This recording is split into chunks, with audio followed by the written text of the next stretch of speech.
Conversatorio tecnológico en la ingeniería de sistemas de información.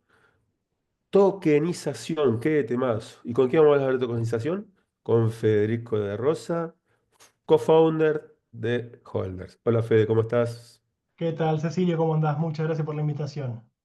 Bien, bárbaro. Bueno, te cuento que este espacio es un espacio de la UTN, Universidad Tecnológica Nacional, Facultad Regional Delta. Y me acabas de decir antes de empezar la grabación que estás en Escobar, o sea que estamos en el medio. Exactamente, a 30 minutitos de la facultad. Bien, y yo estoy a 2 horas, o sea que vos estás mucho más cerca que yo. Pero Exacto. bueno, es la bondad de la virtualización, de verdad, es la bondad de todo esto que nos trajo la transformación digital. Fede, mira, a mí me gusta lo semiestructurado y en la previa se me ocurrió hacer algo que tiene que ver con tokenización, pero como sos una persona del ecosistema emprendedor, te invito a hacer una especie de pitch, en el cual te voy a hacer preguntas como qué problema o necesidad específica resuelves con la propuesta, cuál es la propuesta de valor, qué resultado de transformación obtiene tu cliente con lo que ustedes brindan, por qué deberían confiar en ustedes, cuál es la historia o motivación personal o del equipo detrás del proyecto y cuál es el llamado a la acción, o sea, qué necesitarían en este momento. Pero bueno, como me gusta lo semiestructurado, arrancamos. ¿Qué problema o necesidad específica resuelve Holders? Perfecto. Bueno, Holders, al ser un modelo marketplace, resuelve dos problemas, necesidades. Por un lado, tenemos quizás el problema más apasionante del buen sentido, ¿no es cierto? Que es la necesidad de una startup, de una pyme, de poder acceder a capital de trabajo, poder acceder a financiamiento que le permita crecer, escalar, expandirse, irse global y demás. Todos sabemos que una startup, una pyme, principalmente a veces cuando se trata de lo que es tecnológico, requiere casi que sí o sí de capital de trabajo para poder escalar. A menos que uno tenga un modelo de cobros recurrentes o de facturación muy inmediata, la necesidad de capital es inminente. Entonces, lamentablemente, ¿qué problema resuelve Holders? Es la cantidad de mentes brillantes, ideas espectaculares que lamentablemente quedan en el camino por un factor tan absurdo y mínimo como es el capital, que hay tanto capital dando vuelta por todos lados que no llega a las pequeñas manos, se mantiene en los pequeños círculos de gente poderosa y demás. Entonces, por ese lado, Holder resuelve esa necesidad, ese problema, esa demanda que tienen las startups, los emprendedores y demás. Pero por el otro lado también tenemos el problema que tienen los inversores minoristas, un problema positivo a fin de cuentas, que es no saber qué hacer con su capital, no tener opciones a su mano, como por ejemplo, para poner un ejemplo lúdico, por así decirlo, si yo quisiera invertir en una startup española, siendo argentino, requiero sí o sí de un NIE español. No puedo invertir en España a menos de que cuente con un NIE español.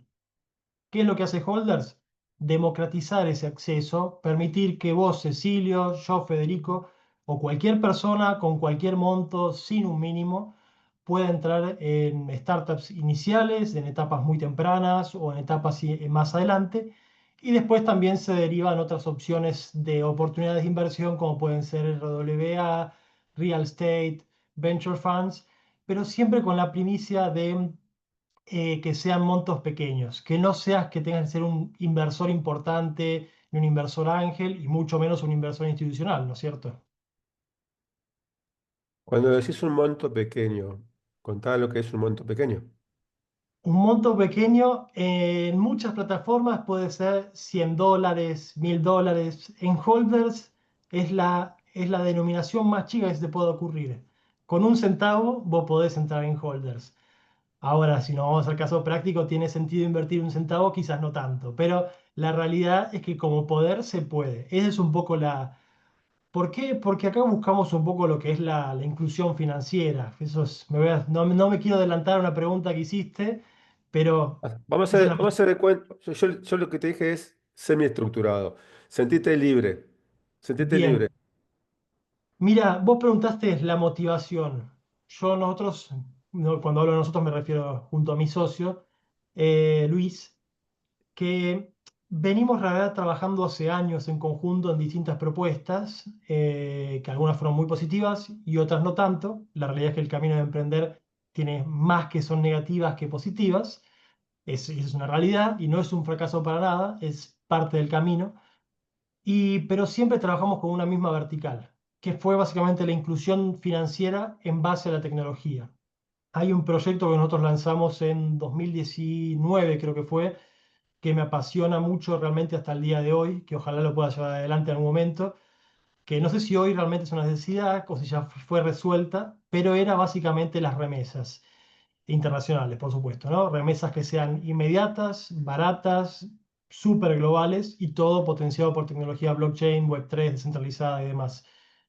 Em, ¿Por qué nació eso? Porque en realidad lo mismo, vertical de inclusión financiera. Y era pleno momento de, vamos a llamarle auge, pero mal usado, de inmigración venezolana a la Argentina y que había una necesidad real. Todos necesitaban enviar capitales desde Argentina, en nuestro caso, hacia Venezuela. Y no eran montos que decían, bueno, envían $1000 por mes. No, enviaban $10, $20, $50, no les sobraba mucho. Y eso se repetía en el caso de Venezuela, se repetía en casi todos los países de la región. Chile, Uruguay, Argentina, Colombia quizás no tanto, pero también México, ni que hablar, Brasil. Entonces siempre fue eso. Bien. ¿Cuál es la propuesta de valor? Bueno, ya la estás mencionando. Sí, sí, sí, efectivamente, en realidad es eso. Inclusión financiera, pero la realidad es, la propuesta de valor para hacerlo concreto es abrirle puertas tanto a inversores minoristas como a startups que no requieran de, a ver, esta no es una solución para Elon Musk. Elon Musk manda un mensaje y levanta capital en 30 segundos. Esta solución es para mí, para vos, para el que está creando una empresa recién salido de la secundaria, no tiene una, o recién salido de la universidad, no tiene una red de contactos y por algunos lados tienen que empezar. Para ese es la propuesta de valor. Bien, contanos un poquito tecnológicamente cómo resuelven este problema. Bien, lo nuestro es tokenización, completamente, ¿no? Básicamente lo que nos habilita a poder estar diciendo esto es, yendo de lo grande a lo más chico, las tecnologías descentralizadas, Web3, dentro de la Web3 lo que es blockchain y dentro de lo que es blockchain, tokenización con datos inteligentes, ¿no es cierto? ¿Qué significa esto? Cuando uno habla de tokenización, por supuesto se refiere a un token. Un token es el concepto de token de toda la vida, de que es algo que representa otro algo. No es más que eso. Este algo es representado, que vamos a llamarle un edificio, o acciones de una empresa o lo que sea, es representado por una cadena de valores, una cadena alfanumérica, que se llama un hash. Y ese hash interactúa con datos inteligentes. Y básicamente lo que significa es que ese hash, esa interacción, esa firma básicamente dentro de lo que es la blockchain, valida y certifica, por así decirlo, que eso tiene valor y está vinculado con esto primero que hablamos, ¿no es cierto? Entonces, el habilitante de holders, el habilitante de esta propuesta de valor es la tokenización, que permita que tanto capitales externos puedan entrar a opciones fuera de las fronteras y que también startups o propuestas de fuera de las fronteras puedan acceder a mercados a los cuales no podrían llegar. Por ahí entramos con barreras legales, jurisdiccionales, regulaciones, entre las más notorias.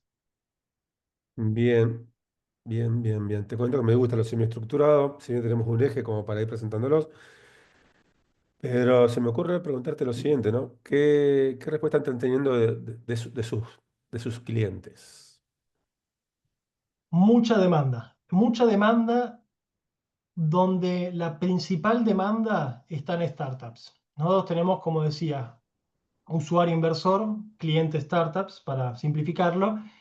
Hoy en día, si bien no estamos formalmente lanzados al mercado, sí hemos concurrido con algunas rondas de levantamiento de capital para algunas startups, inclusive Holders levantó capital a través de Holders. Bien, También lo hicimos para una empresa española y para otra argentina. Pero hoy en día lo que es la demanda, por ejemplo, de tokenizarse está principalmente en startups.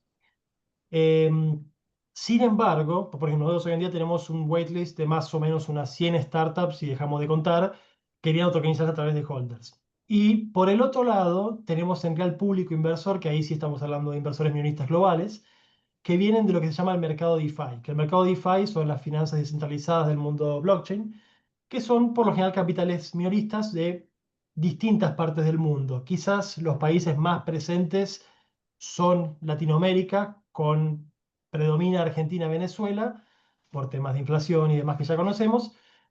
Y después también tenemos lugares como puede ser Asia, África y demás. Estas soluciones, graciosamente, quienes menos las utilizan son Europa, algunos países de Europa, y Estados Unidos, cada uno por sus distintas razones. Estados Unidos por regulaciones. Pero en lo que es, por ejemplo, demanda de usuarios, a la fecha hemos tenido más o menos una atracción de 10.000 usuarios que operaron o interactuaron con nuestra plataforma. Además, no menor, nosotros, por ejemplo, fuimos, no solamente sacamos esta teoría porque se la preguntamos a ChatGPT, ¿no es cierto? Esta teoría sale de que durante muchos años Luis también, pero yo principalmente fui usuario inversor de estas comunidades DeFi durante muchos años de estar invirtiendo con las únicas opciones que tenía, la nueva meme coin Doge Inu Obama 69 y la última ranita meme coin que salió.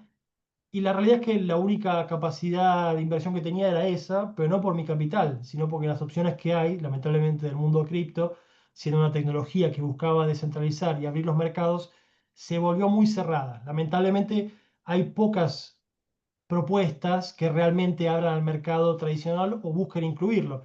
Inclusive está mal dicho y está mal pensado también que hay muchos proyectos que, por ejemplo, consideran que tienen que cerrarle adrede las puertas al mundo web 2, o sea, para que no puedan entrar al mundo web 3. Y para mí me parece completamente absurdo. O sea, si buscamos una tecnología de impacto, la idea es incluir. Y ahí volvemos a lo que mencionaba antes, inclusión financiera. Bien, bien, bien, bien. Ok, digamos, tenés cientos de startups pidiendo dinero, tenés inversores también con ganas de ponerla, pero ahí entra algo que tiene que ver con lo siguiente. ¿Qué tipo de startups están necesitando o qué tipo de startups están surgiendo hoy por hoy en nuestro contexto? Bien, en lo que es en realidad el ambiente emprendedor, al menos donde yo más o menos holders y mi persona tenemos un nombre hecho, quizás lo que más recibo son startups de base tecnológica, ¿no es cierto?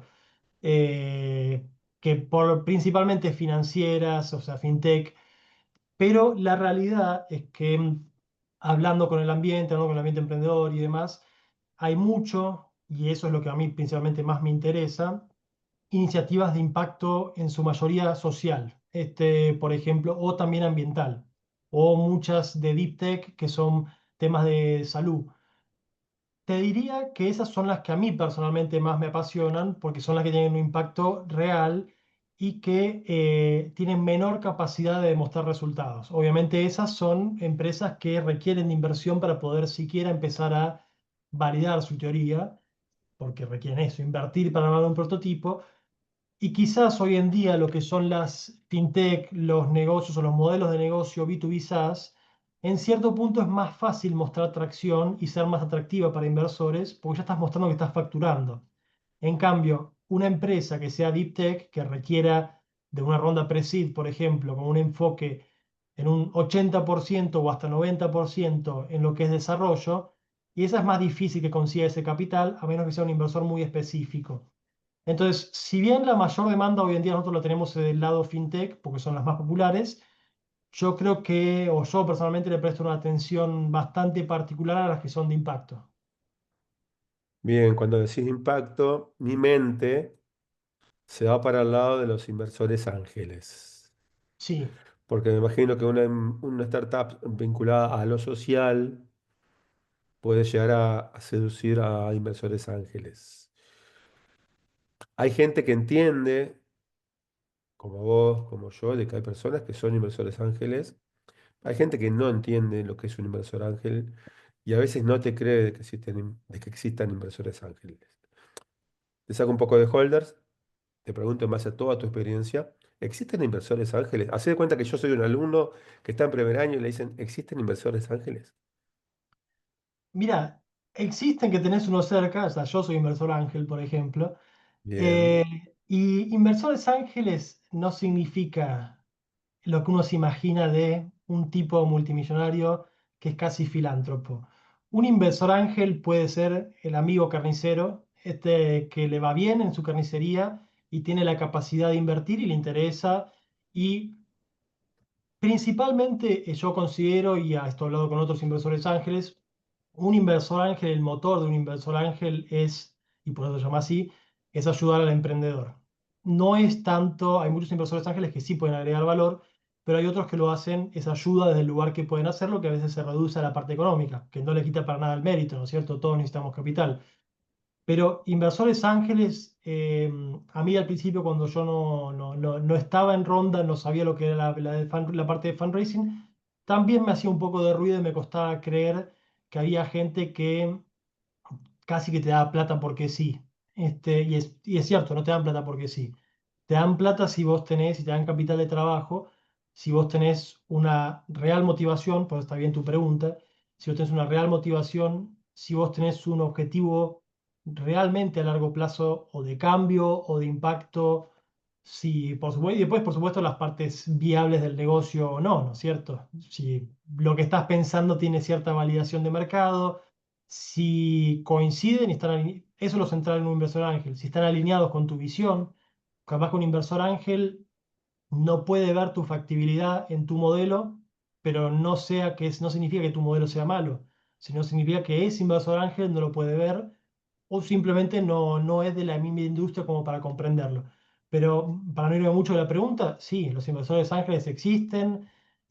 Por supuesto hay países que lo tienen, levantas una piedra y hay uno, como es Estados Unidos, por ejemplo. Lo que es Sudamérica, Argentina hay menos, pero cruzando la cordillera, Chile hay un montón, en Uruguay de otro lado también hay un montón. Hay países que empiezan a surgir, bueno, Brasil y México ni que hablar.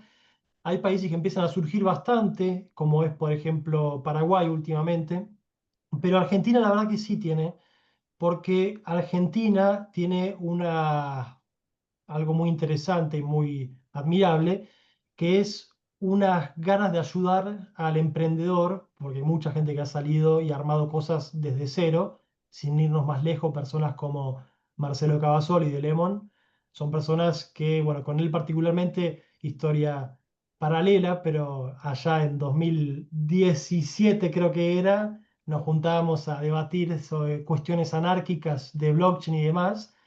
Y él no era una persona diferente a cualquiera de nosotros, era una persona con una misión y con una obsesión, que eso es importantísimo en el emprendedor. Él estaba también obsesionado con la parte de la inclusión financiera.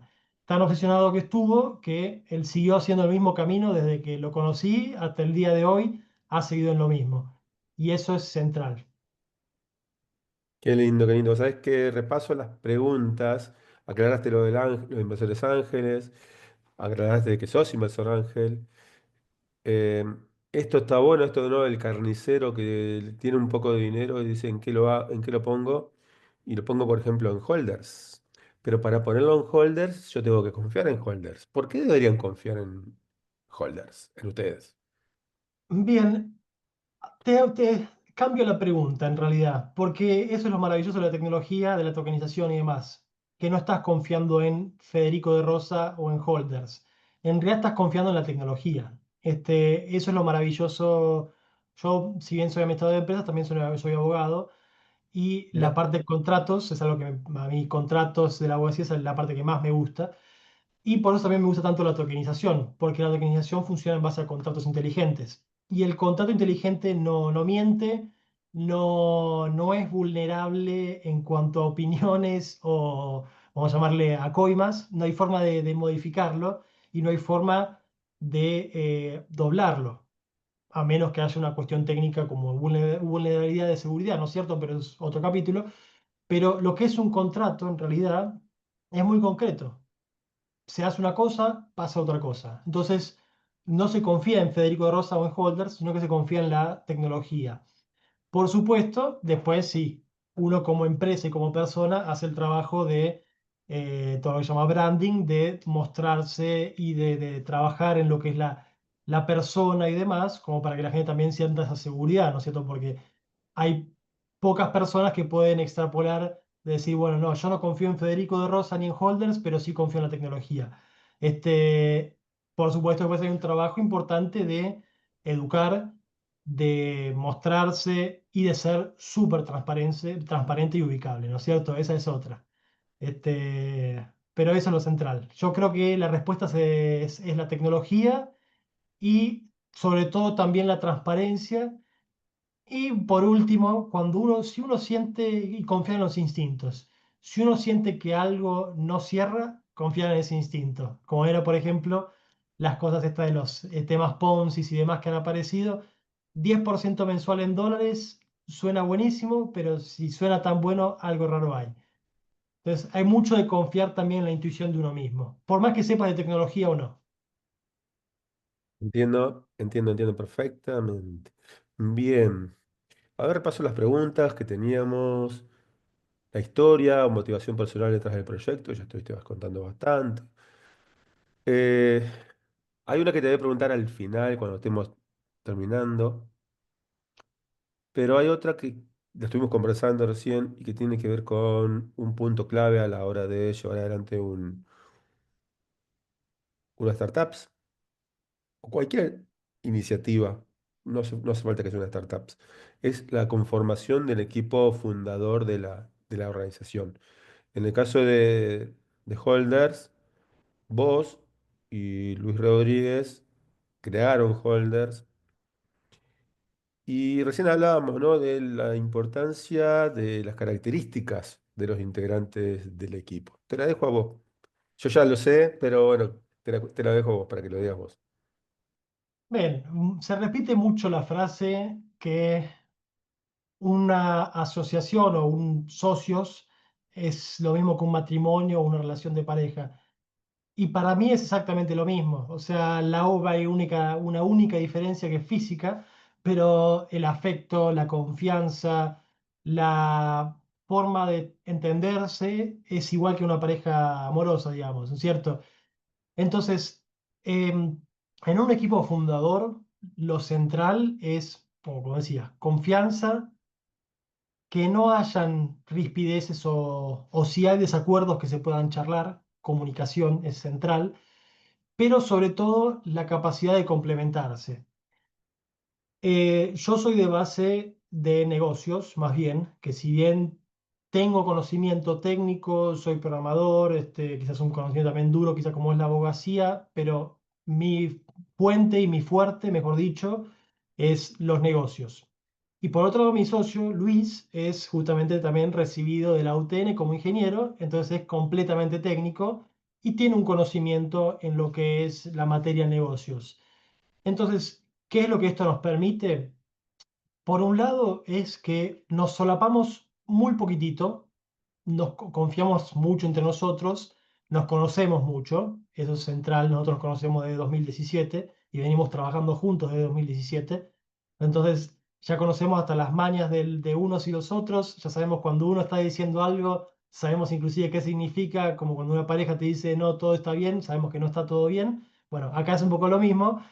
Con Luis nos conocemos hace mucho y eso es central, una relación, bueno, valga la redundancia, una relación de trabajo es central. Que puedas complementarte, que puedas comunicarte, que haya transparencia, que confíes.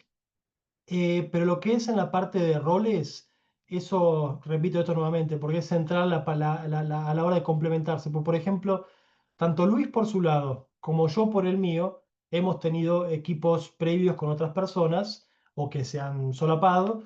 Como yo, por ejemplo, tuve un episodio que fuimos dos fundadores, dos cofundadores completamente de negocios.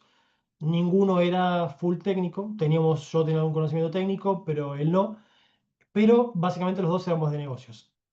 ¿Qué pasó ahí? Mucho choque, mucho de ideas diferentes, de que los dos pensábamos que teníamos la posta, por así decirlo, y que sobre todo dejábamos completamente descuidado el otro lado de lo técnico, porque ser un fundador tenés que saber, por más que quizás vos después subordines y te pongas a darle a contratar a alguien para ver la parte técnica, tenés que saber hasta dónde está la última línea de código, tenés que saber y entenderla. Después que no lo hagas vos es otra cosa. Entonces, en nuestro episodio no sabíamos esa parte, pero por el otro, quizás la parte más importante y que fue el detonante de esa ruptura, fue que ambos queríamos, lo estábamos solapando y estábamos queriendo controlar un mismo área, que era la de negocios y la de dirección de empresa.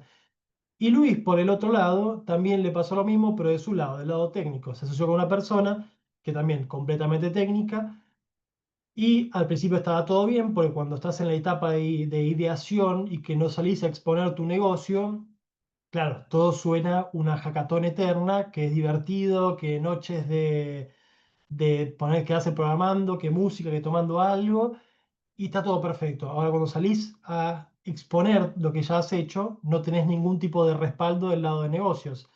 Entonces, lo mismo, te vas cada vez más, casi por la fobia del emprendedor, que eso pasa de ambos lados. Si sos muy de negocios, te escondes en la parte de negocios y descuidas la parte de productos. Si sos muy de productos, te escondes en la programación y en el código y no salís nunca a comercializar. Entonces, por eso es central que los dos pilares, negocios y técnicos, estén cubiertos y vuelvo nuevamente a lo mismo, que si yo soy de negocios, pueda confiar ciegamente y que la parte técnica va a estar cubierta por mi socio y mi amigo Luis, y que Luis pueda confiar que yo voy a estar llevando adelante la parte de negocios correctamente y que no hace falta que ninguno de los opine de la otra parte. Podemos opinar, pero no hace falta que estemos encima porque la vamos a cuidar. Bien, vamos recontra bien. Estoy monitoreando el tiempo. Nos quedan más o menos 5 minutos de grabación. Porque en base a. Te cuento, cuando arranqué con estas grabaciones, Feliciano Santendeski es un empresario de acá nació en La Roque, o sea, de Ujú. Gualeguaychú a media hora. Él me dice, Cecilio, qué bueno lo que están haciendo. Mantener la duración de los episodios más o menos en 30 minutos. Bueno, recordando eso, siempre lo mantengo. Y empieza el momento en el cual vos empezás a pensar en el cierre. Empezás a pensar en el cierre. Y dentro del cierre, como lo dije hace un ratito, está la pregunta de ¿cuál es tu llamado a la acción? ¿Qué te gustaría que hagan las personas que escuchen este episodio? Más allá de los alumnos, de informarse, capacitarse, entender de que hay diferentes maneras de generar ingresos para sus proyectos. Te cuento que están haciendo proyectos muy interesantes, pero te doy la libertad de que el episodio lo cierres vos, la parte de grabación, después vamos a hacer el tercer tiempo entre nosotros. Traigo esto del rugby, pero desde la Universidad Tecnológica Nacional, Facultad Regional Delta, Ingeniería en Sistemas de Información, te damos las gracias, te felicitamos y te invitamos a que vos hagas el cierre de la grabación. Yo lo que hago es silencio el micrófono. Bueno, primero que nada, agradecer tanto a vos, Cecilio, como la UTN, como también las personas escuchándonos y demás. También agradecer a las personas que están animando a hacer, porque eso es difícil, no es para cualquier emprender.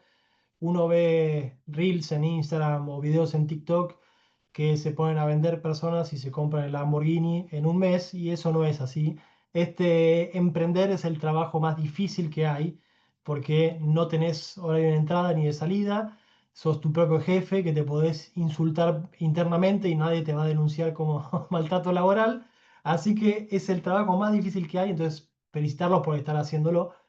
Y el llamado a la acción en realidad es invitarlos a que se conecten con el ecosistema. El ecosistema emprendedor, particularmente el argentino, es muy abierto, muy receptivo y realmente a mí, realmente habiendo avanzado en lo que es el ecosistema, por un lado mucha gente me ayudó, pero por otro lado te da ganas de ayudar, realmente. O sea, lo que es el contexto, te da ganas de ayudar a otras personas que estén empezando, con cosas que quizás uno da por sentado, como antes hablábamos de el significado de un ángel inversor, o, por ejemplo, hoy en día esto es un tema de un programa de fundraising y entender la mentalidad del venture capital. eh, y son cosas que para mí están súper sabidas, pero para otros es chino. Entonces, Por un lado, contactar si hay alguna persona ahí por ahí dando vuelta que conozcan, contáctenlos y pidan ayuda. Y la otra también es invitarlos a contactarme a mí. Si necesitan algo, lo que sea que pueda ayudarles, darles una devolución, escuchar su pitch, escuchar su idea, sin ningún tipo de compromiso. Yo al revés, encantadísimo. Es la verdad que, volviendo al principio, una de las motivaciones de Holders, pero también de mi carrera personal, es que Argentina no sé hace cuántos años no saca un unicornio. Latinoamérica también tiene números muy bajos. No sé si de Holders vaya a salir un unicornio, pero apuntamos a eso. Entonces, si podemos ayudar que salgan más empresas, se generen más puestos de trabajo y más personas realmente hagan lo que realmente desean y lo hagan con impacto y agreguen valor, yo haré mi granito de arena. Así que ese es mi mensaje, invitarlos a conectar, tanto conmigo como en el ecosistema emprendedor. Excelente, Federico. Y bueno, desde nuestro lado también darle un abrazo grande a Luis, tu socio. Yo freno la grabación y seguimos charlando, como siempre decimos. Y desde hoy, no sé si jugás desde el radio o algún deporte de esos, en nuestro tercer tiempo. Muchas gracias.